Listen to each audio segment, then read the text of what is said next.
The day I locked that door, I told myself it would only be for a little while, just until the noise inside me quieted, just until the past learned how to behave. I was wrong, of course. I was wrong for 52 years. I can still feel the weight of the key in my palm, cold and heavier than it should have been for something so small. Brass, worn smooth by time even then, as if it already knew it would spend decades hidden in the dark. My hand shook, not from age, not back then, but from knowing that once I turned that key there would be no turning back. Some doors aren't meant to be reopened. Some truths don't soften with time, they sharpen. I was 34 years old when I closed that room. Young enough to still believe in second chances, old enough to understand that some mistakes poison everything they touch. The house was quiet that afternoon. Too quiet. The kind of silence that presses against your ears until you start hearing things that aren't there. Breathing, whispers, the echo of your own thoughts arguing with you. Sunlight spilled across the hallway floor, stopping just short of that door, as if even the light knew better than to cross the threshold. Everyone else was gone. The children were at school. My husband, God rest him, was at work, oblivious, still living inside the lie I had carefully built around him brick by brick. I stood there alone, staring at the door like it might blink first, like it might confess on its own and save me the trouble. Inside that room was the only thing in my life I never learned how to name properly. If I named it, it became real. If it became real, I had to answer for it. So I locked it away instead. The click of the lock echoed louder than a gunshot in my chest. I leaned my forehead against the door and cried into the wood, silent and shaking, promising myself I was doing the right thing, promising that this was protection, not cowardice, promising that love sometimes meant burying the truth so deeply it couldn't hurt anyone anymore. I didn't know then how long 52 years would feel. Time, people say, heals everything. That's a lie we tell ourselves so we can sleep at night. Time doesn't heal, it settles.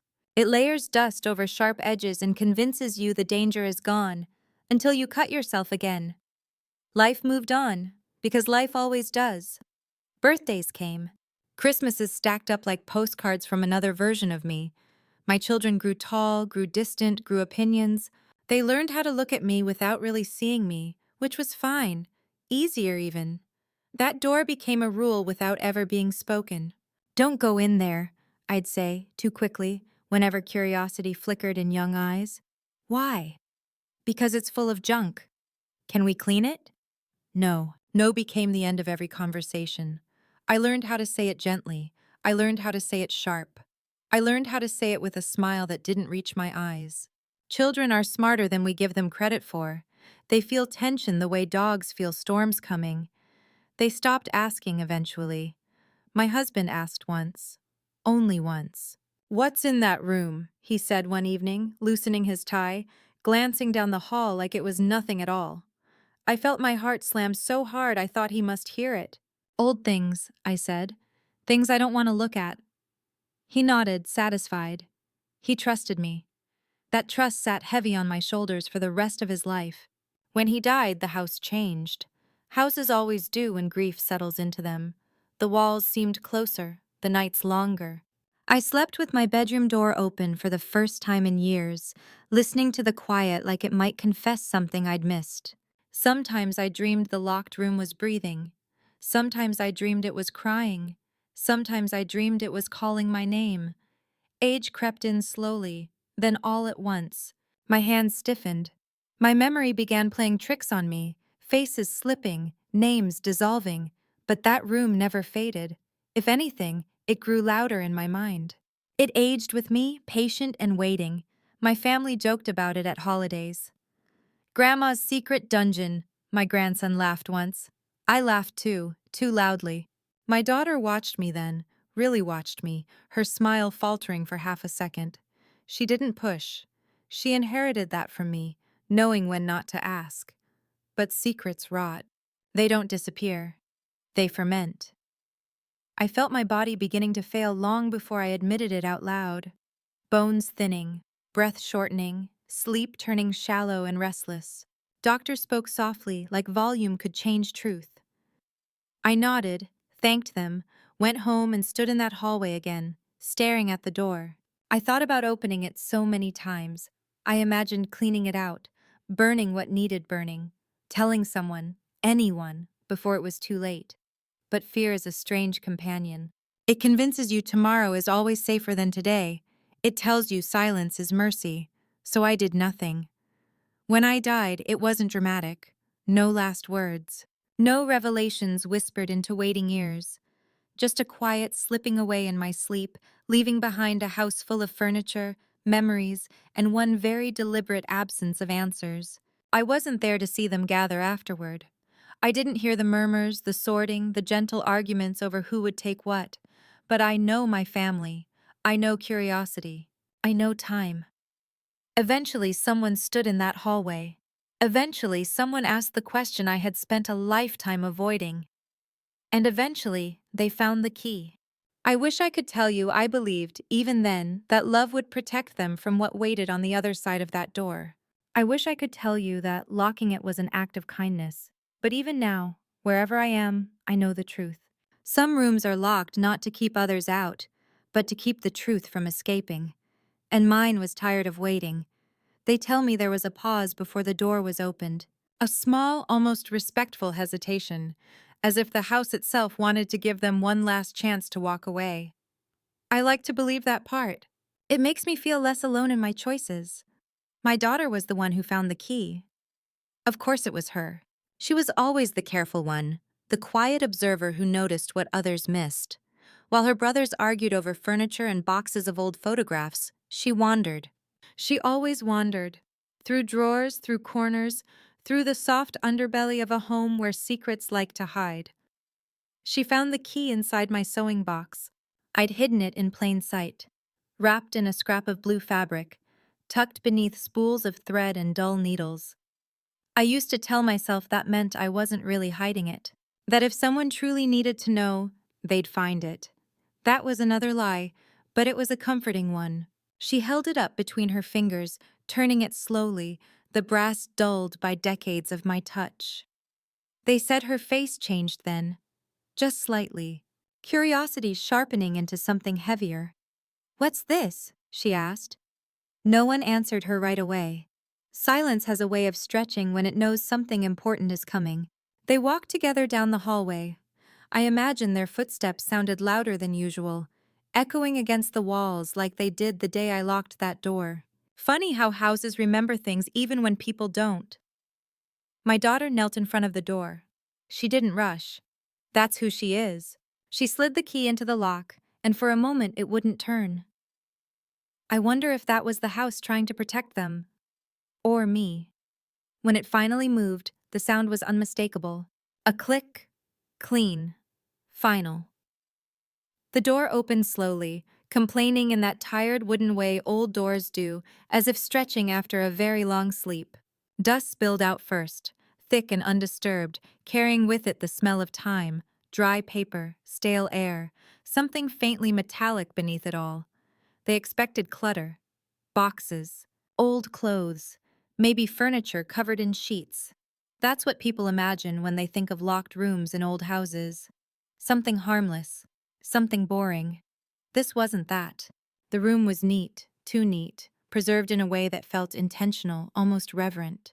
Sunlight cut through the small window, illuminating motes of dust dancing like they'd been waiting for an audience. Against the far wall stood a small bed, not a guest bed, not a fold-out, a child's bed. They didn't understand it at first. I can see them in my mind, confusion rippling through them like a quiet wave. My grandson laughed nervously, the sound too loud for the space. "Did Grandma plan on having more kids?" he joked. No one laughed with him. Beside the bed was a dresser, polished and free of dust, as if someone had been wiping it down regularly, even though no one ever had. On top sat a wooden music box, its paint chipped but intact, the kind you wind up and listen to even when it hurts.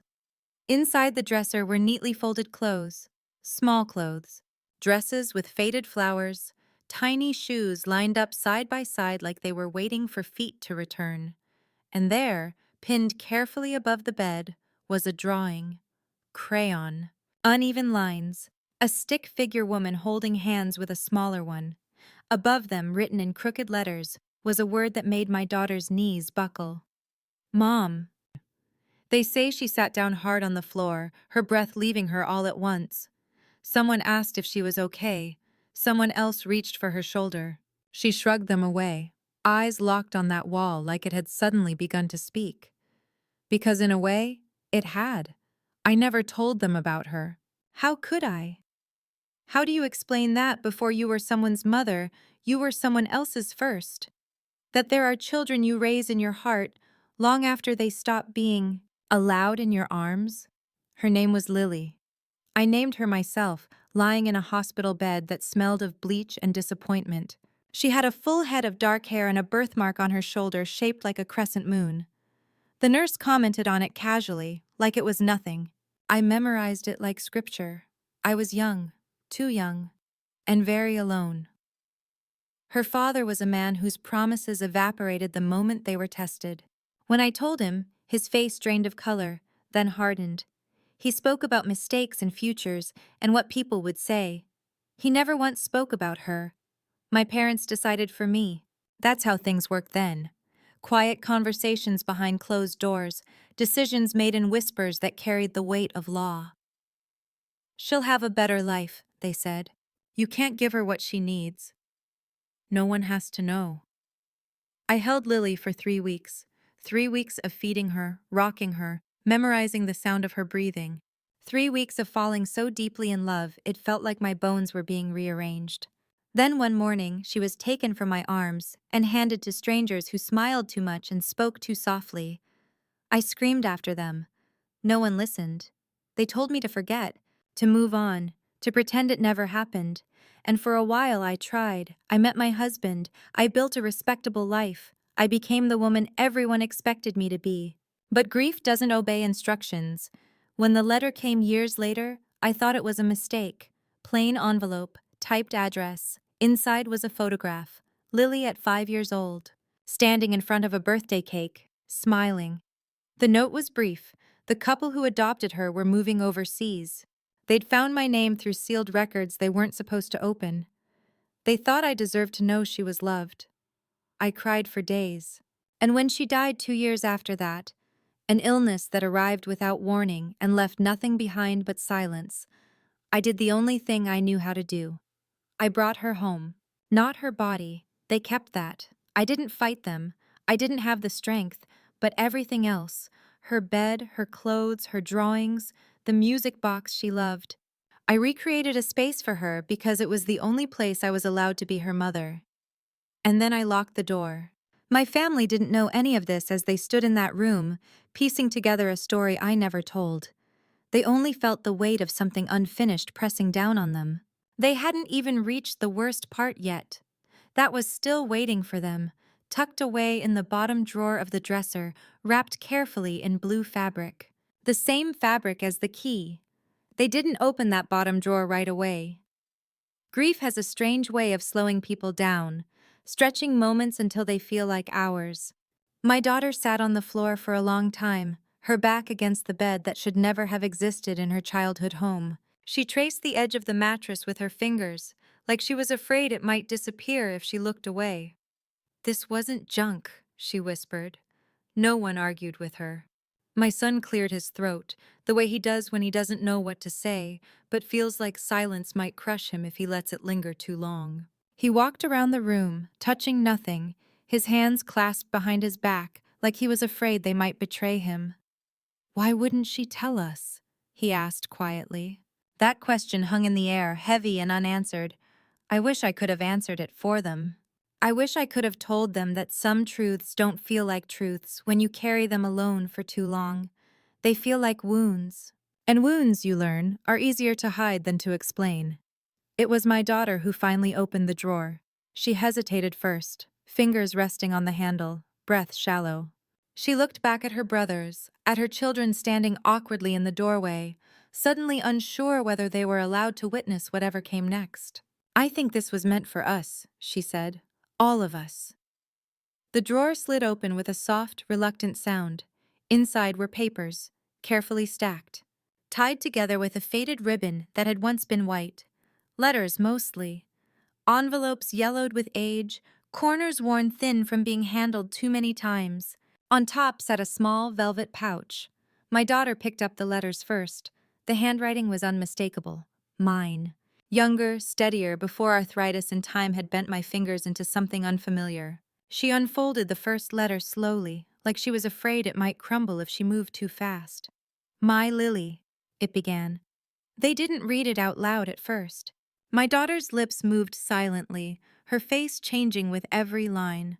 Confusion gave way to recognition, recognition to grief, grief to something sharper, something dangerously close to anger.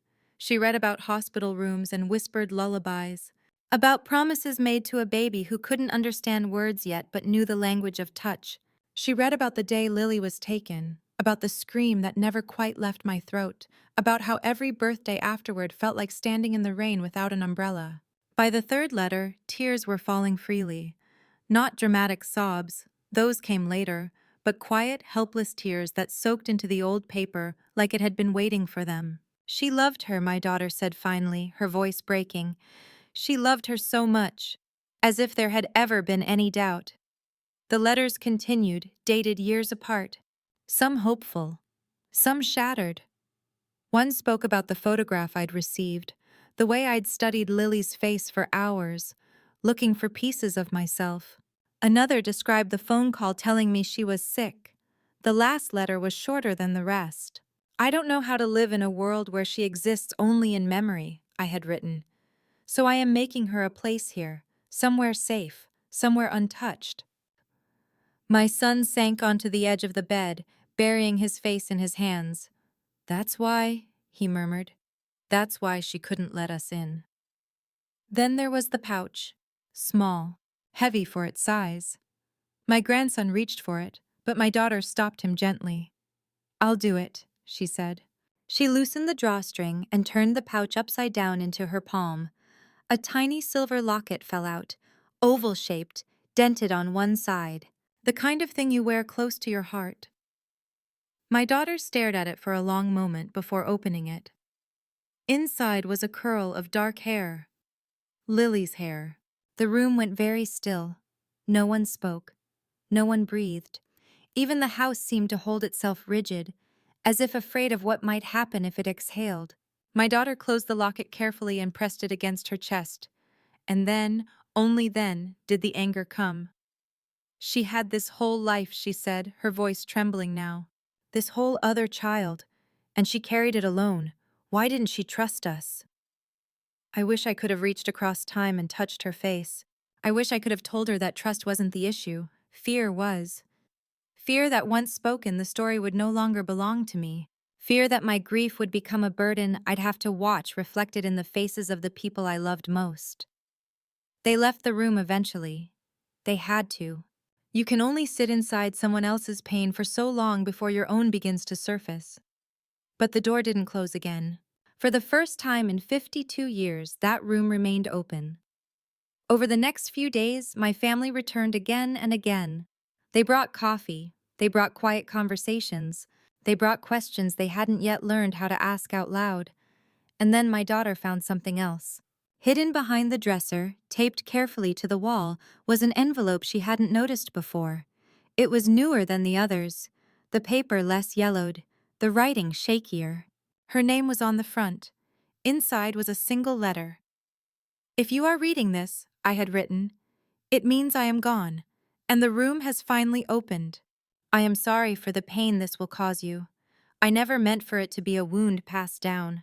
I only ever wanted to protect you. My daughter read it standing up this time, her spine straight, her jaw clenched.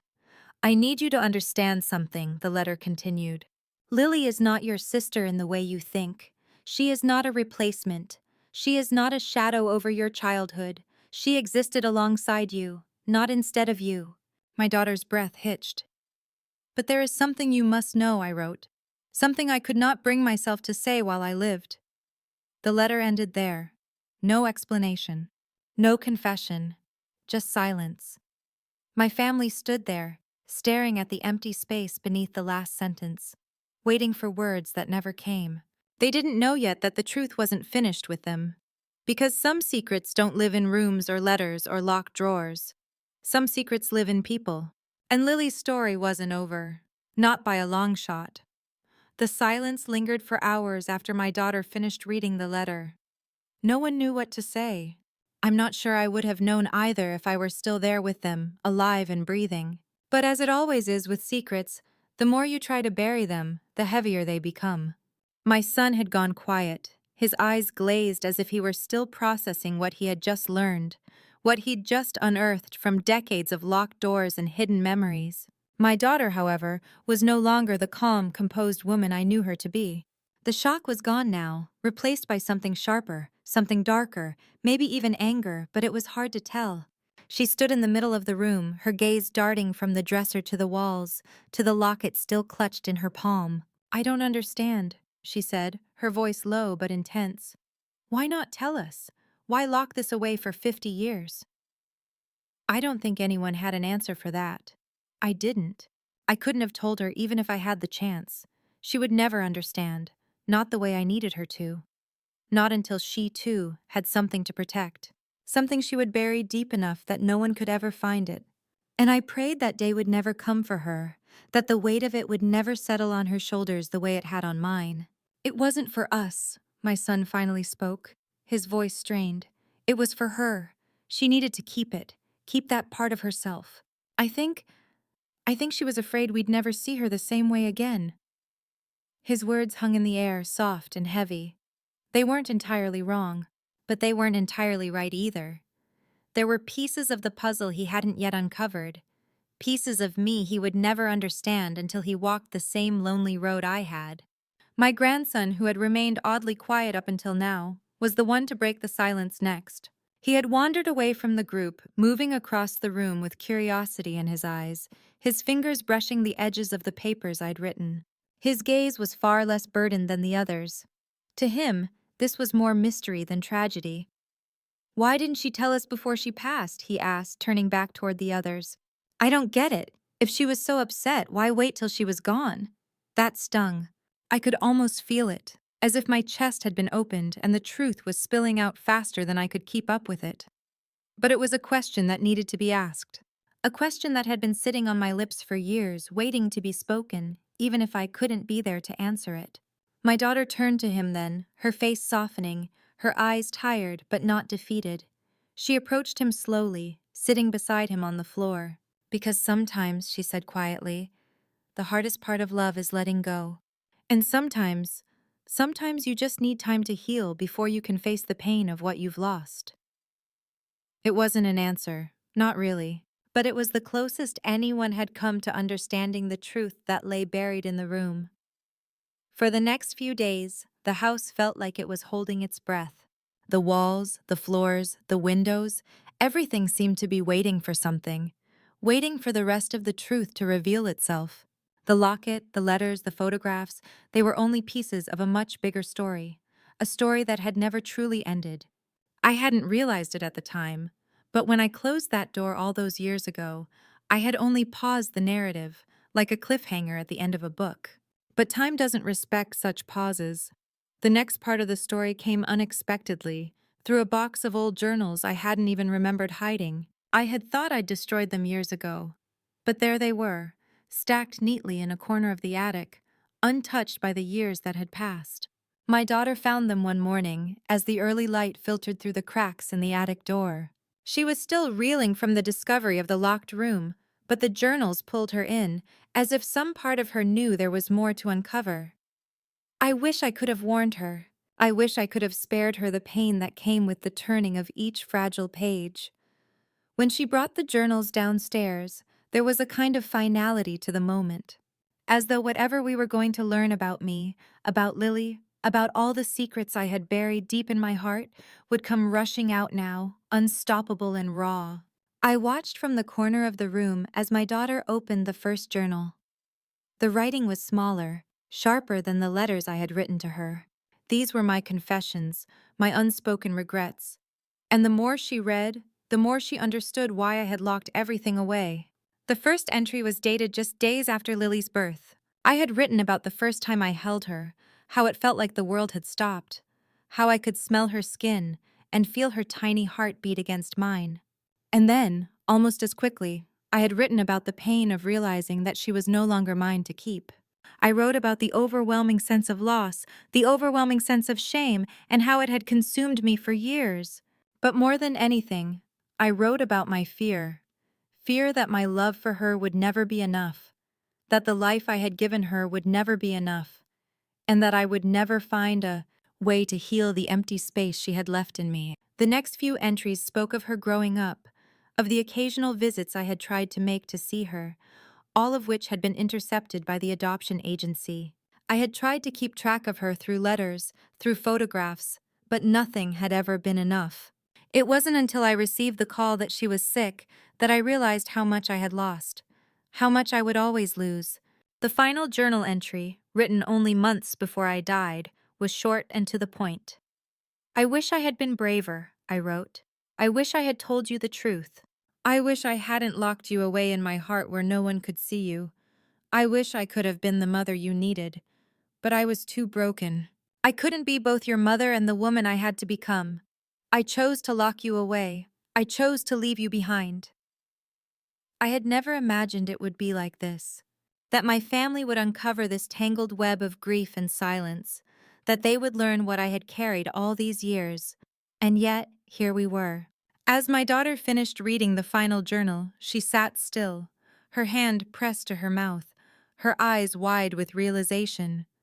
She didn't speak for a long time. She didn't have to.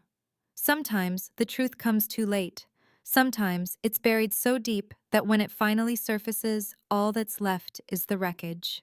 The wreckage of choices we couldn't take back, of words we never said, and of lives we never lived. And the house, as old as it was, stood in the middle of it all, holding everything I had left behind. The house had always been a silent witness to the lives it housed, the secrets it held.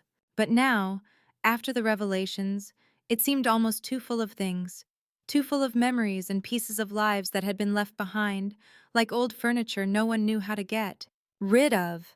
I could hear them, the voices of my family, moving through the rooms in a kind of dazed reverence. My daughter, still clutching the journals in her hands, wandered through the house like a ghost, touching the walls, glancing at the pictures that had hung in place for decades. Her footsteps were slow, measured, as though she was walking through a memory she never wanted to own. They didn't talk much after they found the journals. What could they say? I had built the walls between us so high, and now the cracks in those walls were too wide, too jagged to repair with words. I could feel it, this vast distance between us, between the life I had tried to hide and the one they thought they knew.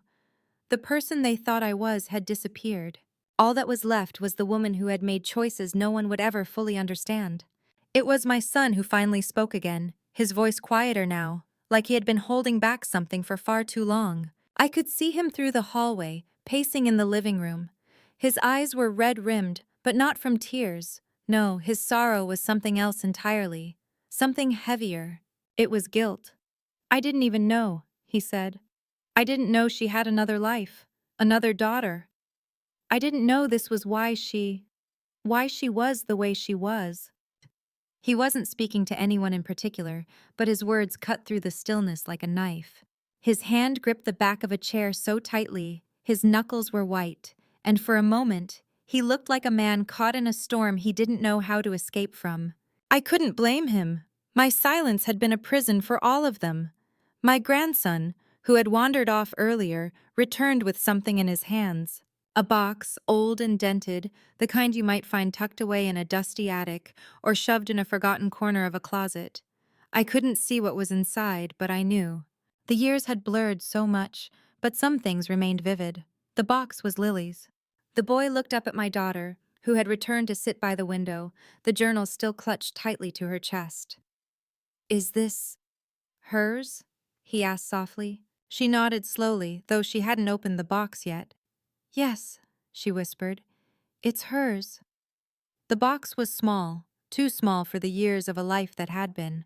Inside were trinkets, odds and ends, little things, things that didn't seem important at the time, but now they felt like a window into someone who had existed just out of reach for all these years. The music box, a locket, A tiny photograph of a girl I would never know. My daughter reached for the box, running her fingers over the fragile edges of the objects inside. She kept all of this, she said, more to herself than anyone else. She kept it all, and I never knew. The truth was starting to unfold, layer by layer, and the more they found, the deeper the questions became. Questions that would never be fully answered. Why hadn't I ever told them? Why hadn't I ever shared the pain that had kept me in that locked room for so long? My son sat down on the couch, his hands rubbing his face as if trying to scrub away the memories. How do we even begin to understand this? He asked. How do we even begin to fix this? The silence that followed was suffocating. It wasn't a matter of fixing it. It wasn't a matter of patching the cracks or filling in the gaps. What they had discovered wasn't something that could be fixed. It was something that had to be lived with. It was part of their history now, part of their story, even though they hadn't known it before.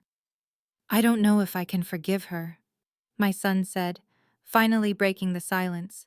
His voice was hoarse, and his eyes were wet with unshed tears. I don't know if I can forgive myself for not seeing the signs, for not knowing she was carrying all of that.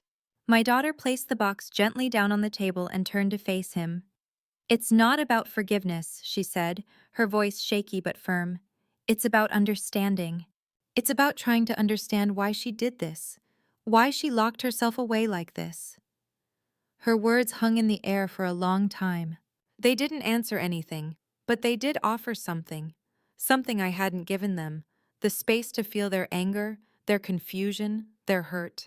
They weren't ready to forgive me, and maybe they never would be. But they were willing to try to understand, and for the first time in years, that felt like enough. I watched them from where I stood in the quiet recesses of my memories, and I saw the same pain I had lived with for so long. I saw their eyes flicking back to the journals, to the locket, to the small box of trinkets, and I understood. There was no way to undo the past. There was no way to erase the years of silence, the years of holding things inside that couldn't be said. But perhaps, just perhaps, they could begin to heal in their own way. Perhaps they could begin to understand that love, even when hidden away, was still there, still real, still powerful. And as I watched them sit together in the room that had once been locked, I felt a shift. A quiet, almost imperceptible shift. The weight of all those years of secrets, of mistakes, of regrets. There was a moment when it seemed like it wasn't mine to carry anymore. It was theirs. The last part of the puzzle wasn't about me. It wasn't about how I had lived my life or the things I had hidden. It was about them. About how they would live with what they now knew. How they would find their own peace with the story I had never finished telling. And maybe, just maybe, they would finish it for me. The next few days were strange, as if the house had become a space suspended between two worlds, one that had existed before the door was opened, and the other, new and raw, where the secrets I had kept for so long now rippled through the air. My family still moved through the rooms, but they moved differently. They weren't just living here anymore. They were searching for something. Answers, perhaps, or understanding, or maybe just a way to feel connected to a history they had never fully known. My daughter didn't leave my bedroom much. She sat in the armchair by the window, her eyes never really resting on any one thing, as if she were replaying the past in her mind, searching for answers in the quiet corners of the house. She'd read the journals over and over, each time finding new layers of meaning, new pieces of herself hidden in the words I'd written. There were moments when she would pause, her breath hitching, and I knew that even though she wasn't speaking, she was still trying to make sense of it all. And my son, he was quieter than usual. His anger hadn't gone away, but it had shifted, turned inward. He spent more time outside, wandering through the yard, his hands in his pockets as though he were searching for something in the earth, some way to ground himself after everything he had learned. They had both always been so sure of the story they knew, of me, of our family. And now the story had changed. It was no longer simple. It wasn't a straight line anymore. They had seen me in a way they'd never expected, and I could tell they were struggling with how to reconcile the woman they thought they knew with the woman I'd hidden away for so long. But it wasn't just the old house that had changed. It was them too. The shock of discovery had cracked open something inside them, something that hadn't existed before. The layers of their own lives, their own stories, began to shift just as mine had. They were now walking through their own versions of truth, navigating the weight of what they had learned about me, about Lily, about what had been kept hidden. It was my grandson, though, who seemed the most unaffected by the turmoil around him. His innocence, the pure simplicity of his youth, kept him from the depths of the grief and confusion that had overtaken the rest of us. While his mother and uncles were lost in their thoughts, he was still playing in the backyard, still laughing at the small things that used to matter so much to him before all of this had started. He hadn't quite understood what had happened. He didn't know what those letters meant, or why his grandmother had kept so many things locked away. But there was one thing he understood, and that was the weight of the locket in my daughter's hand. It wasn't much, just a small silver oval, tarnished with age, but to him, it meant something. It was a piece of me that had been passed down, a part of the story he could hold on to. One afternoon, as he wandered into the room where we were all gathered, he approached my daughter and asked quietly, "Can I keep it?" She looked down at the locket in her hand, her fingers tracing its worn edges, and for a moment, I thought she might refuse. I thought she might pull away, unable to bear letting go of something so fragile, something so tied to a past that had never been hers to hold. But then she glanced up at him, and something in her softened. She nodded slowly. "Yes," she said quietly, her voice thick with emotion. "You can keep it. You're part of the story now, too." It was a small moment, a quiet decision, but to me it felt like the first step toward healing. The first time my family had truly allowed the past to breathe in the present, to be something that could be carried forward, instead of something that would stay locked behind. Closed doors. I could feel them beginning to let go of the pain, not to forget it, but to understand it. To take it with them, not as a burden, but as part of the tapestry of our lives. The days turned into weeks, and slowly, the house began to settle. The tension that had hung in the air like smoke after a fire started to dissipate. It was as if we had all breathed in deeply, holding our breaths for so long, and now we were finally exhaling, letting the air flow freely again. The heavy weight of the past wasn't gone. It never could be. But it was no longer suffocating us. It had been acknowledged. It had been shared. And in that, there was a kind of peace. There were still quiet moments when the truth felt too much to bear. When the grief would sneak up on my daughter in the middle of the night, or when my son would pause in the doorway of my old room, his gaze lingering on the spot where I had once locked away everything I couldn't face. But those moments were fewer now, and each time they came, they were a little less painful, a little more manageable. My family began to rebuild in their own way. They spent time together talking about the past, about what they had learned, about how they had changed. They didn't rush it. They allowed themselves the time and space to process. And though the house still felt a little different, a little emptier in some ways, it also felt warmer. They were healing. As for me, well, I suppose I've always known this day would come, the day when the door would finally open and the truth would spill out like water from a dam. I'd always known that my silence, my isolation, would eventually catch up with me. But I also knew that the love I had kept locked away in my heart for all those years wasn't something that could ever truly be lost. It wasn't something that could be erased, no matter how hard I tried to bury it. The door I had locked was never meant to keep my family out. It was meant to keep them safe from the weight of my own pain. But in the end, they had to face it. They had to see me for who I was, for all the mistakes I had made, for all the things I had hidden from them. And now, they had to find a way to live with it. And they would. I could feel it. They would learn to forgive, not just me, but themselves. Because in the end, the past isn't something we can ever fully escape. It's something we have to learn to carry. And sometimes, we have to open the doors that we've kept closed for too long in order to find the freedom to move forward.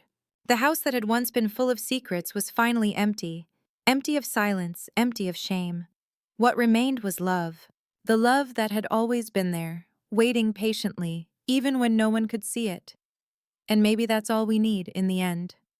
A little room to breathe, A little room to understand. There is always more left, isn't there?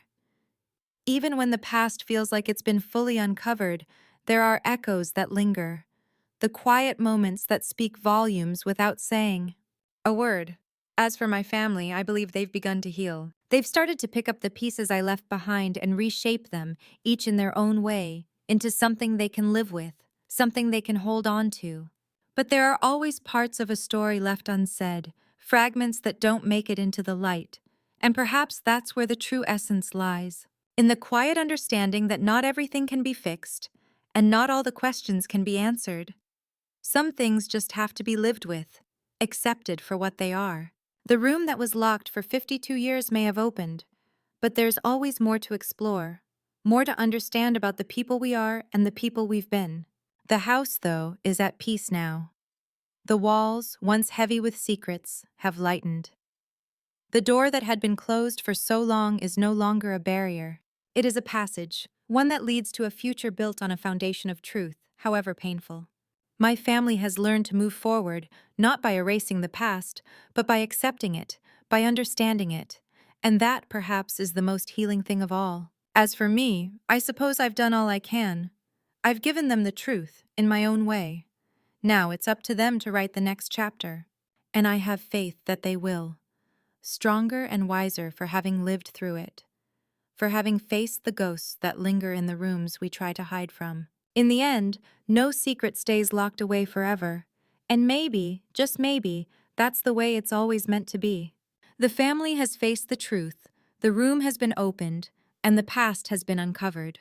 But stories, much like life itself, are always evolving. There's a lingering question about what the future holds for them, now that they know the secrets that have shaped their lives. The healing process, while well underway, is never a straight line. There will be more questions, more quiet moments where the weight of the truth hits hard again. The process of forgiveness is often slow, and it's something they'll continue to navigate. The wounds will remain, but time will teach them how to carry them with grace, how to let go of the anger that holds them in place. In some ways, the room that was locked for so long can be seen as a metaphor for the family itself. It was closed off, hidden away in order to protect them, to shield them from the harder truths of life. But once the door was opened, they found that it wasn't just the pain that had been kept inside. There was also love, memories, and pieces of themselves they had never truly seen before. The truth, once faced, can be both a burden and a gift. And perhaps that's the final lingering truth, that some doors, though painful to open, are necessary for growth.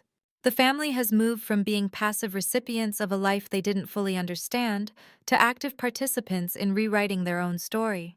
They will continue to forge ahead with the knowledge of what came before, but also with the freedom to create something new. So yes, there's always more. There's the ongoing journey of healing, of understanding, and of living with the truths we've uncovered. But for now, I think this part of the story is finished. The house is no longer just a collection of rooms and memories. It's a place where the past and future can coexist, and where perhaps true peace can finally begin to